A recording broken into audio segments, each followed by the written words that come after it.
क्या कहा ना, उन्होंने कहा है कि यहाँ पर ग्रेजिंग लैंड जो है वो चाइना ने कंपेयर किया है। राहुल गांधी ने कहा, मेरा उससे क्या लेना देना ना। आप एक सवाल राहुल गांधी से पूछिए, वो लद्दाख में है, जाहिर सी बात है उनके साथियों ने उनको कुछ बताया होगा, मैं क्या कह सकता हूँ इसमें। सर, लद्दाख के अंदर नेशनल कॉन्फ्रेंस को सिंबल्स पर काफी जद्दोजहद करनी पड़ रही है, इस बारे में जद्दोजहद करना इस हुकूमत के खिलाफ हमारी आदत बन गई है।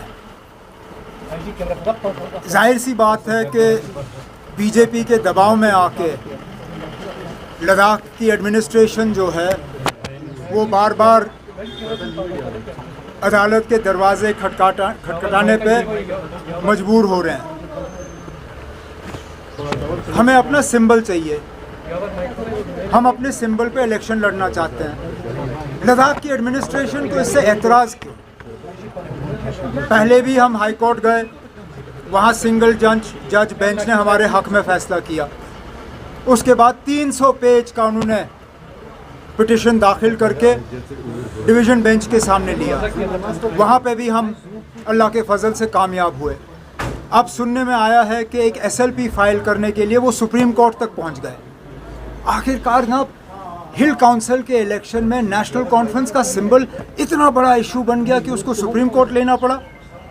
लेकिन चलिए ना, कोई बात नहीं, हमारे वकील तैयार हैं, सुप्रीम कोर्ट इसको एडमिट करे तो हम वहाँ पे भी इंशाल्लाह कामयाबी की उम्मीद लेके जाएंगे। उमर साहब, ULB इलेक्शन को कैसे देखते हैं, अगर अनाउंस होगा? कौन सा ULB? यहाँ का अनाउंस होने दीजिए, फिर बात करेंगे। अभी तक तो अनाउंस हुआ नहीं। सुना है एक आध कैंडिडेट जो है वो मैदान में उतर चुका है, लेकिन हमें तो अभी इसकी कोई खबर मिली नहीं है। अपनी जगह तैयारी करेंगे, जिस वक्त ये इलेक्शन का ऐलान होगा हम मैदान में उतर जाएंगे। लेकिन बड़ा सवाल ये है कि अगर ULB भी, पंचायत भी, पार्लियामेंट भी, तो असेंबली क्यों नहीं? आखिरकार क्या वजह है कि बार बार जो है बीजेपी असेंबली इलेक्शन से भागने का काम कर रही है? इतना डर क्यों? आइए मैदान में उतरिए और कीजिए लोगों का सामना, देखते हैं कौन कहाँ पे खड़ा है। मशार मलिक यासिन मलिक की बीवी मंत्री बन गई, इस पे आप कैसे देखते हैं? किस मुल्क की मिनिस्टर बनी? पाकिस्तान। तो हमारा क्या लेना देना उससे? हमारा क्या लेना देना ना? इंडिया कह रही है कि ये सेपरेटिज्म को बढ़ाने के लिए किया गया। देखिए, क्या पाकिस्तान से पूछ के हम अपने मंत्री बनाते हैं? अगर हम पाकिस्तान से पूछ के अपने मंत्री नहीं बनाते तो फिर हम क्या उम्मीद लेके बैठे हैं कि पाकिस्तान हमसे पूछ के मंत्री बनाए? ये पाकिस्तान का अंदरूनी मामला है, हमें इससे क्या लेना देना? एक्चुअली लद्दाख का क्वेश्चन मैंने इसलिए किया था, PM कह रहे हैं कि कोई भी लैंड जो है देखना, PM ने जो कहा, राहुल गांधी ने जो कहा, देखना मैं लद्दाख में हूँ नहीं, मुझे पता नहीं कितने साल हो गए लद्दाख गए हुए। लद्दाख की ज़मीनी सतह पे हालत क्या है मैं उसके बारे में आपको कह नहीं सकता हूँ। राहुल गांधी खुद लद्दाख में हैं। मैंने जैसे कहा है, जाहिर सी बात है कि शायद अपने साथियों से उन्होंने कुछ सुना होगा, सुना है तो वही बेहतर बता सकते ना, मैं इसमें कुछ कह नहीं सकता। We had a statement from the LG in which he has to say that those who are misguiding the people of Kashmir are actually responsible for the killing of over 50,000 Kashmiris over a past. This statement came today. हम भी कहते हैं ना, जिन लोगों ने जम्मू कश्मीर के लोगों को गलत रास्ता दिखाया वही कसूरवार है। बंदूक किसने लाया?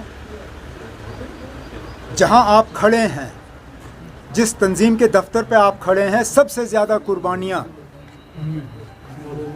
सिक्योरिटी फोर्सेस के बाद इस तंजीम ने दी हैं। हमारा दफ्तर जो है भरा हुआ है उन लोगों की तस्वीरों से जो पिछले 30-35 सालों में ग्रेनेड, माइन, गोलियों के शिकार हुए हैं। ये आप मुझसे कह रहे हो ना कि यहाँ तबाही का क्या असर रहा है?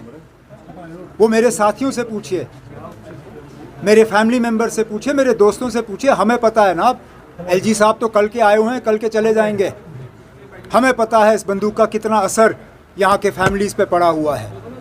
और हमने पहले दिन से कहा कि यहाँ के लोगों को गुमराह किया गया, बंदूक दिखा के उनको गलत सपने दिखाए गए।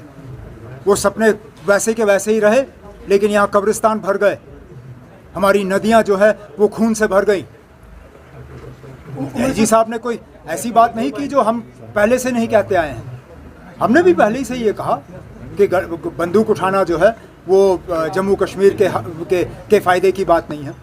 सिर्फ़ और सिर्फ इससे नुकसान होगा। और जैसे मैंने आपसे कहा, सिक्योरिटी फोर्सेस के बाद अगर किसी ने इस बंदूक का नुकसान देखा है वो जम्मू कश्मीर नेशनल कॉन्फ्रेंस है, जहां हज़ारों की तादाद में मेरे साथी जो हैं कुर्बान हुए इन पिछले 30-35 सालों में।